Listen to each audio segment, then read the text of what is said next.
Welcome, ladies and gentlemen. She's Justine. What? I'm your Danielle. She's Danielle. It's been a minute since we've recorded. And this is... That's what they call news. Also, we are remote tonight, and we got a little delay in hearing, I think. Oh man, so it has been a while. I don't even know when the last time. Such a long while. We're still here. We're still going. We've just had a lot going on in our lives. Yes. And I'm very allergy-y right now, so if I sound super nasally or snuffly or something, I apologize. I'll try to mute myself if I have to blow my nose.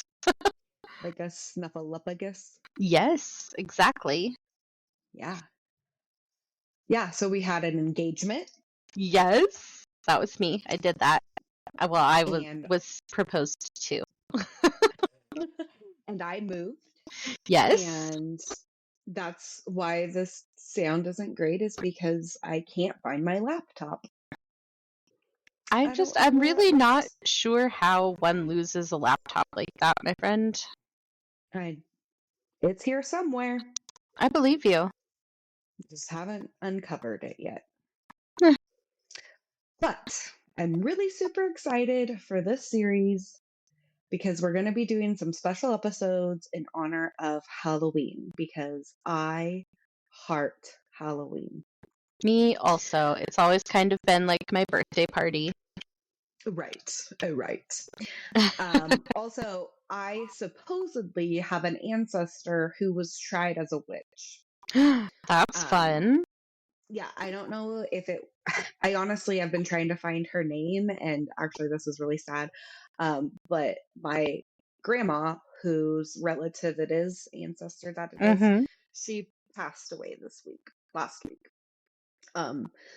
So I was just a few days late to ask her about it, but I'm excited to go up and see the family and have the service and everything, and go through her and be able to look through her ancestry stuff. That'll be cool. Isn't that what it's called? Well, it's family heritage or whatever. Genealogy. Thank you. That was the word. Yep. But yes, so I don't know her name. I don't know if it was in the Salem trials, and I don't know if she was executed or not. But if you haven't guessed, we are going to be talking about the Salem Witch Trials. Nice. I'm excited. So this comes from a newspaper from May 18th, 1849, from the Anti-Slavery Bugle in New Lisbon, Ohio. And this is going to be a 4-part series for us. There were actually 7 parts of this in the newspaper. So it goes over several editions.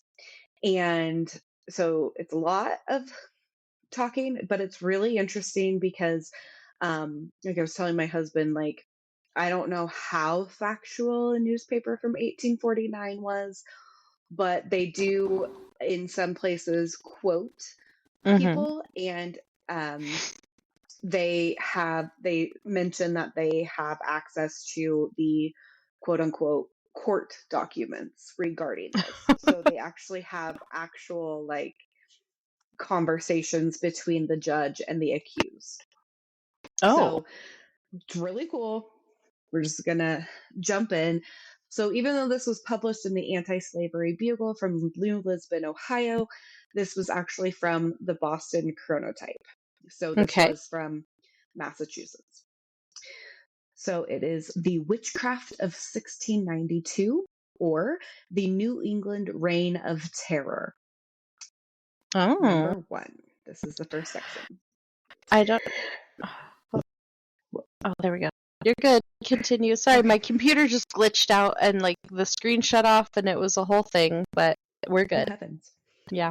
Mine does that sometimes. I have my multiple screens, and sometimes one of the screens will go black. Yeah. Like, I don't Eldon's does it too. Does it. Weird. Okay. Let me clear my throat. Anyway. I've been doing that so much lately. Da-da-da-da-da-da-da-da-da-da-da. Oh, okay. Back Please on track. carry on. Between February and October of the year of our Lord, 1692, 7 men and 13 women were solemnly slaughtered according to the forms of law in the province of Massachusetts, and 2 dogs, with somewhat less formality, suffered death for the same crime. The men were as innocent as the animals, and neither could have committed the crime if they would. All the human beings protested their innocence to the last. 8 other persons were condemned to death. More than a third part of those who suffered were members of the church. One was a respectable minister of the gospel, and above one half were persons of the best reputation for morality. In no case was any evidence of the imaginary crime put in which our present courts of justice would have raised a presumption of guilt. About 150 persons were imprisoned for the same crime, 55 of whom confessed themselves guilty and were not punished. More than 200 others were arrested. Of course, such a slaughter occurring in a small community, insulated from the world by an ocean on one side and unexplored forests on the other, must have created a very intense excitement. A wilder commotion of human passions was not witnessed in that, quote, reign of terror, which occurred in a more populous hemisphere 100 years after. I just want to know how one accuses a dog of witchcraft. Well, you will find out. It's part of the story. Awesome. I'm really excited. Maybe not in this part, but eventually we get there. Okay. Right. In the language of a divine of that period, on whose should more than elsewhere rests the guilt of this frightful tragedy. Quote, there was a prodigious descent of devils upon divers places near the center of this province, wherein some score of miserable people were troubled by horrible appearances of a black man, accompanied with spectres wearing these and those human shapes, who offered them a book to be by them signed, in token of their being listed for the service of the devil, and upon their denying to do it, they were dragooned with 1,000 preternatural torments, which gave no little terror to the beholders of these unhappy people. End quote. But some, as was supposed, did not deny to sign the book, and thus enlisting in the service of the devil, they became tormentors of the innocents, sticking pins in children and weak women, throwing them into fits, sucking, quote, preternatural teats, on their bodies, frightening them with horrible specters, and tormenting them with little rag poppets, into which they stuck pins. The afflicted were pinned in the same place. Those people who had thus consented to enter into the service of the devil were upon very remarkable evidence convicted before a special commission of magistrates and a jury of 12 men at Salem, and disposed of as aforesaid. No more instructive theological problem, solved and demonstrated by a reductio ad absurdum, which is an argument that aims to establish a claim by showing that the opposite scenario would lead to an absurdity or contradiction, can be found in all human history. It was an epic, a winding up of an old mode of theological belief, and the announcement of a new order of the spiritual ages. It was the last act of New England babyhood and the dawn of reason. From this point, we can look back at it with almost equal horror, amusement, and edification. Increase Mather, D.D., president of the Harvard College, and his son Cotton Mather, D.D., F.R.S., etc. He has lots of letters after his name. I don't really know what they all stand for. I don't know at all, I guess. It's alphabet soup. Yep. Cotton Mather, pastor of the Old North Church in Boston, were, 150 years ago, the great lights of the New England churches. They were ambitious, especially the son, to outshine everything that had gone before them or should ever come after. In their reputation for learning and piety, Reverend Cotton Mather particularly desired to have it understood that he was not only a divine orator, poet, philosopher, and historian, but that he was more than a match for Satan. By his learning, and more particularly by his astounding pedantry, he overwhelmed the people of a simple age. Pope or Jesuit never threw his toils around the ignorant more adroitly. He not only abounded in his work of the ministry, praying and preaching incessantly, but he wrote and published tracts and volumes by the cartload. His piety oozed out of every pore, and he offered himself up a living sacrifice of gas and glory for the good of the church and the upbuilding of the gospel ministry.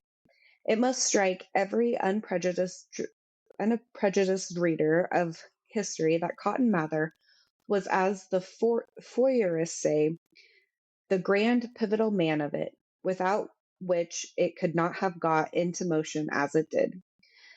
His superlative and almost supernatural vanity and cant were the blister plaster which drew the peccant humours to a head. Witchcraft had, for ages, been the handmaid of priestcraft. It was known to the English law. It flourished in all the countries of Europe, more or less. Cases had occurred in New England in which it was suspected. Idle rumors were always rife among the less intelligent proportion of the people, of the doings of Satan and his imps for the torment of mankind in this upper world, by way of anticipation of the molten brimstone beneath. Cotton Mather, finding that the events of the Indian Wars and the growth of the country were lessening the consideration of the ministry, first sets himself to magnify his office by collecting and publishing the most silly and ridiculous stories of witches, with all the solemn, dang it, I was doing so good. Solemnity? Solemn, yep, yes, of a reverend owl. He was not contented to publish them as spiritual wonders, but must call them, quote, I'm going to try this, it's Latin, Thaumaturgophia Pneumatica. I know that part. Cool. Uh-huh. And interlard his foolish narrations with phrases of Greek, Latin, and Hebrew, salting down the whole with appropriate texts of Scripture. We shall see how he succeeded. All In right. 1688, the four children of one John Goodwin of his own parish, children that had been religiously educated, as he tells us, and showed a, quote, towardly ingenuity, as will be bound, were arrested by a, quote, stupendous witchcraft. The account which he gives of their carrying on leaves the reader somewhat in doubt whether to be astonished at him for his cunning or his credulity. But as the case was with the model one, and Cotton Mather has taken special pains to give its details with great exactness, we must quote from his Magnalia Christi sufficient of its features. The commencement of this, quote, stupendous witchcraft was as follows. The eldest of the children, a daughter of about 13 years old, saw cause to examine their laundress, the daughter of a scandalous Irish woman in the neighborhood, about some linen that was missing, and the woman bestowing very bad language on the child in her daughter's defense, the child was immediately taken with odd fits that carried in them something diabolical. It was not long before one of her sisters, with two of her brothers, were horribly taken with like fits, which the most experienced physicians pronounced extraordinary and preternatural.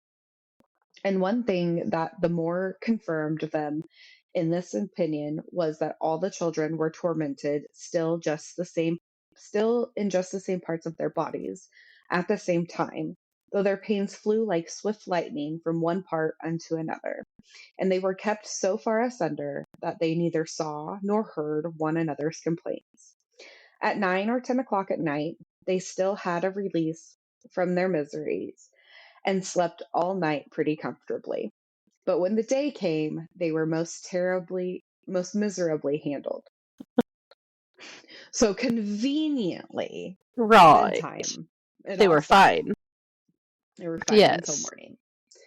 Uh-huh. Sometimes they were deaf, sometimes dumb, sometimes blind, and often all this at once.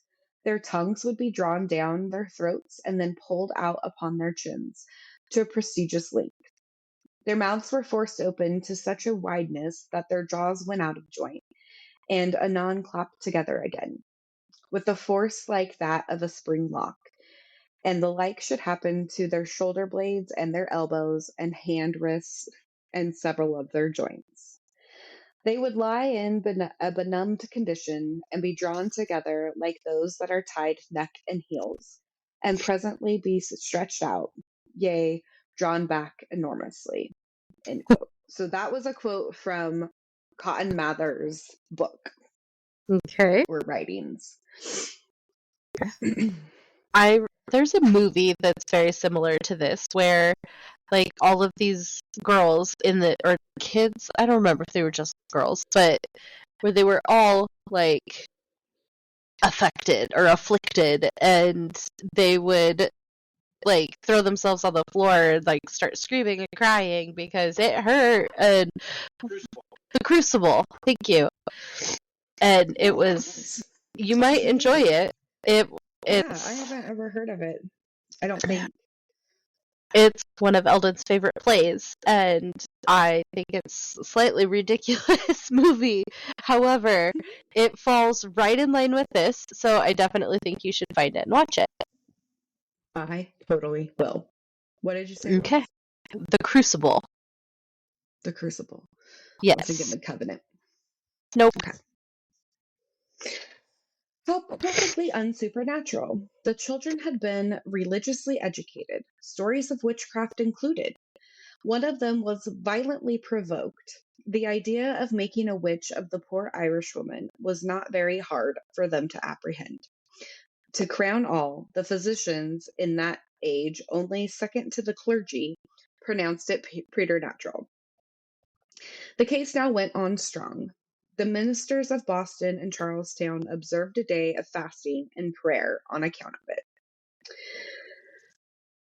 So we all have to starve for a day because kids are dumb? That's rude. Yes. Right? Okay. Anyway. The Reverend Historian is careful to tell us that when devotions had been performed with the children before, quote, their hearing was utterly taken from them. But on this occasion, at the troubled house, the youngest of the four children was immediately, happily, finally delivered from all its trouble. How impressive. Indeed. But in that age of New England, the civil magistrates were the humble servants of the ministers, and they also interfere not to put these cunning and mischievous children in the house of correction, as would be now be done, but to examine the poor old washerwoman, Glover by name, whom the children had accused of bewitching them, or, quote, having employed these troublesome demons, end quote, as Cotton Mather expresses it. And the devout and learned divine adds, quote, she gave such a wretched account of herself that she was committed unto the jailer's custody, end quote. The Wow. poor old Irish woman was not very communicative. She bothered the judges by talking only in Irish and requiring interpreters to make the court understand what she said. These interpreters were so puzzled that they concluded some other witch had laid a spell upon her to keep her from communicating anything. To help on the trial, the poor creature's house was searched, when, marvelous to relate, quote, several images or puppets or babies made of rags and stuffed with goat's hair were thence produced. End quote. And, says the learned Cotton Mather, quote, the vile woman confessed that her way to torment the objects of her malice was by wetting of her finger with her spittle and stroking those little images, end quote. But Gross. I thought we couldn't understand anything she said. But she told him that. Also, if, like, what she said to the kid that asked about the laundry, like, how was it so Was bothersome? Irish. Like, Mm-hmm. okay, cool. When one of these dolls was brought to the woman in court, doubtless surprised enough to see it, snatched it up, and at that instant one of the children fell into fits. This so much startled the judges that they had the experiment repeated, and at every time there was the same result. Though the historian tells us the children did not see the hand laid upon the image. She also confessed that she had had a supernatural assistant for the occasion who had deserted her. Quote, however, says Dr. Mather, to make all clear, the court appointed 5 or 6 physicians to examine her strictly, whether she was no way crazed in her she was in no way crazed in her intellectuals. To these physicians, the woman talked very rationally, professed herself a Roman Catholic, showed that she could recite the Pater Noster, except for a clause or two, which of course the devil prevented her from pronouncing. And the doctors returned her compos mentis. She was accordingly condemned and hanged for a witch. It is quite remarkable how the 3 liberal professions, divinity, psychic, and law, not psychic, physics, oh, that ruined it. That's okay. 3 liberal professions, divinity, physic, and law, cooperated to produce this murder of a poor washerwoman. Does anybody suppose that either godliness, health, or injustice was prompted by it? This case is not to be passed over without remarking that it was as the woman Glover was committed for witchcraft.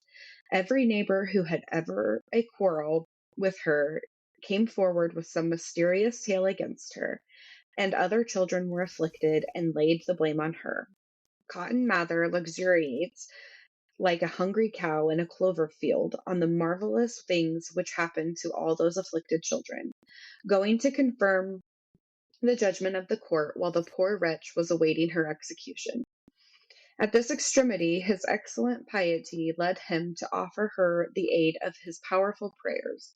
But she said the spirits would not give her leave to accept his aid, and she would not consent without it. She also said that the afflicted children would not be relieved by her death, for others had a hand in their affliction. Accordingly, says Mather, the 3 children, good ones, continued their furnace as before, and it grew rather 7 times hotter than it was. But the old Irish washerwoman being dead and gone, the afflicted children were still in their tantrums, were puzzled to fix upon any person in particular as their tormentor. They used only pronouns in their charges. The antecedents were missing. But after a while they were able to discern shapes and utter names. They saw specters, and when these specters were beaten, quote, 1 or 2 dangerous women in the town, end quote, suffered. But the magistrates did not interfere to arrest them. The victory over the devil was reserved to honor the power of prayer. Quote, the calamities of the children went on, says our rich historian, till they barked at one another like dogs and then purred like so many cats, end quote. They yeah. They complained of being in a red-hot oven, of being roasted on spits, nailed to the floor, and deprived of all their bones. Quote, one of them dreamt that something was growing within his skin, crossed one of his ribs.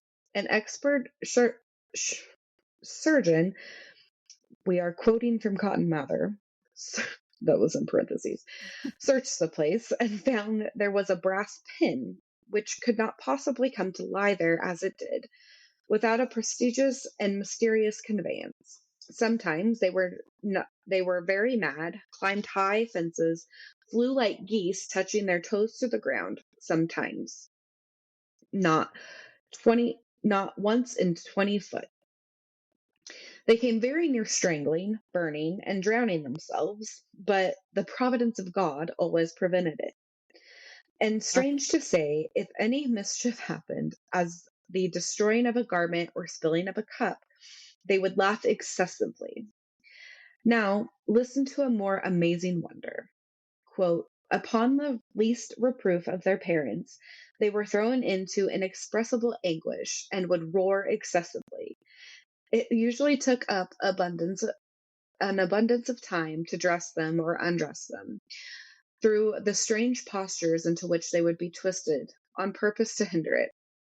And yet the demons did not know our thoughts, for if we used a jargon and said, untie his neckcloth, but the party bidden understood our meaning to be untie his shoe. The neckcloth and not the shoe has been by writhen postures rendered strangely inaccessible. End quote. So, in bed, it was impossible to keep the clothes on them, and if bid to do any needless thing, they would do it with alacrity. But if bidden to do something useful, they would be terribly tormented. End quote. Familiar? Right? This sounds like my kids. I don't know. Oh, yeah. I bet they think I'm a witch. But the most awful torments were produced by any reference to God, Christ, or the Catechism. The oldest child was taken by the Reverend Cotton Mather to his own house, where if ever a divine was sold, he was, if we may believe his own account. He took her that, if possible, he might by his own eyes be able to, quote, rebuke the aduceism of his debauched age, end quote. I Oh. don't know what aduceism is quite supposed to mean, but continuing. And the cunning little rogue, understanding his prejudices, played upon them so adroitly that he had all he could wish. He hated Quakers, Papists, and Episcopalians, and the girl could read any books in their favor with perfect fluency, unless she stumbled upon the words God or prayer or something good, showing that they were all of the devil, but books against them she could not read. Among other pranks, she used to ride an invisible horse, all which she did at first sitting in her chair, but at length she rode upstairs, and the door of the doctor's sacred study being left open, she entered and stood upon her feet, exclaiming, they are gone, they cannot stay. Oh, no, sorry. They say they cannot come. God won't let them come here. And then added some compliments to the holiness of the owner of the study, which his extreme modesty would not allow him to repeat. Here she came perfectly to herself and sat reading the Bible and other good books. Quote, her affairs calling her anon to go down again, the demons were in a quarter of a minute as bad upon her as before, and her horse was waiting for her. End quote. After this favorable experiment of the holy study, the pious spectators were anxious to renew it, pulling her out of the hands of those who would lead her in. But once in, she was well, and the owner of study records. Quote, she would be faint at first and say she felt something go out of her. The noises whereof we sometimes heard, like that of a mouse. But in a minute or two she could apply herself to devotion and express herself with discretion as well as ever in her life. To satisfy the curious, the experiment was many times repeated, and always with the same success, till the conscious divine forbade it because he was, quote, unwilling to have anything done like making a charm of a room, end quote. Another day of fasting and prayer by the ministers of Boston and Charlestown produced a sensible benefit to Goodwin's afflicted family, and they gradually recovered. The young woman remained quietly and with virtuous conversation in the doctor's family during the winter. But when he thought proper to commence writing a sermon about the quote, memorable providences wherein these children had been concerned, end quote, her torments returned, and she did all sorts of things to disturb him. She was very saucy. They spell it SAWCY. And would come into his study and say somebody in the parlor would be glad to see him. When he chid her for thus fooling him, she would pertly reply, Mrs. Mather is always glad to see you. At this time, the doctor ascertained by experiments upon her that the devil understood Latin, Greek, and Hebrew, but not much of Indian. Prayer was at last victorious, and the learned divine gives a rich account of his triumph, from which we extract remarkable passages. This is a quote from Cotton Mather. It's a long one. When we went into prayer, the demons would throw her on the floor at the feet of him that prayed, where she would whistle and sing and yell to drown the voice of prayer, and she would fetch blows with her fists and kicks with her foot at the man that prayed. But still her fist and foot would always recoil when they came within an inch or two of him, as if rebounding against a wall. And then she would beg hard for other people to strike him, which, you may be sure, not being done, she cried out, He has wounded me in the head. But before the prayer was over, she would be laid for dead, wholly senseless, and unto appearance breathless, with her belly swelled like a drum, and sometimes with croaking noises in her. Thus she would lie most exactly with the stiffness and posture of the one that had been 2 days lain out for dead. Once lying thus, as he that was praying, alluding to the words of the Canaanites, and saying, Lord, have mercy on a daughter vexed with a devil, that came here. There came a big but low voice from her, in which the specters did not see her mouth to move. There's 2 or 3 of us. I feel like demons sound like that. There's 2 or 3 of us. Yes. When prayer was ended, she would revive in a minute or two and continue as frolicsome as ever. End quote. We are obliged to many interesting interesting particulars, but the final triumph is thus modestly recorded. Quote, but after a while, the afflictions of the children, began again.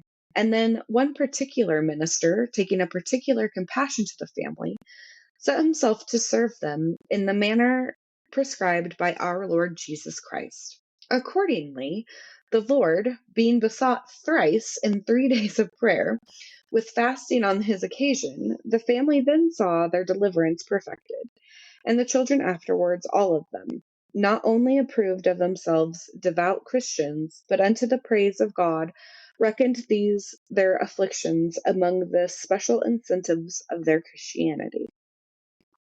It is hardly necessary to say that the one particular minister was no other than Cotton Mather himself. Of I don't course. think this author likes Cotton Mather very much. Doesn't seem like it. Doesn't seem like it. I mean, I don't disagree, but this silly rigmarole, that's a word we should bring back, rigmarole, Absolutely. of transparent priestcraft, more villainous than any conceivable witchcraft, was certified to by the quote ministers of Boston and Charlestown, and published in London. The famous Baxter, saying in his preface to it, quote, the great instance comes to use with such convincing evidence that he must be a very obdurate seducee that will not believe it, end quote. We have dwelt on it particularly because it was the seed of all that flourished 4 years after, and a correct understanding of it will solve the whole problem. And that's the end of part 1. What'd you I think? like it. I think Yeah. Cotton Mather is ridiculous. I also think that those kids probably had some sort of like crazy fungal infection or something if half of what they said was true. And Oh God, excuse me. A fungal infection. That's I great. mean, for real though, like back then, because they didn't have like airtight ways of storing their grain or, you know, the things that they used to cook with. So if the rats or the Right. raccoons or the whatever got in there and peed on it, it would create a little fungus. And then Super there gross. are, yes. Yeah. But then you eat that, and especially small children, you can have like all of those effects, like the crazy body motions and like losing your vision or your hearing or, you know, all of those different things. So if any bit of it was true, that's my assumption. Or That's it was interesting. just naughty, naughty children. See, I would say if it was more than just 4 kids Uh-huh. at this point, like maybe there was some like sweeping disease going around. But Uh-huh. I think these kids are just assholes. That is more how it sounds to me than. But really, you got to watch The Crucible because it is right up this alley Oh, I'm so with excited these about it. kids. Yeah, Is it on any streaming services? I believe so. I don't remember what we watched it on. But I'm in love with the Salem Witch Trials. I love witches. That's it. That's all there is to it. So I'm really happy about this. But yeah, so that's all we got for this one. Again, there's going to be 4 parts, and I hope you stick around to listen to them all. Yes, I And will. I don't know about anybody else. Yes. Okay. Thanks for listening. Bye. Bye.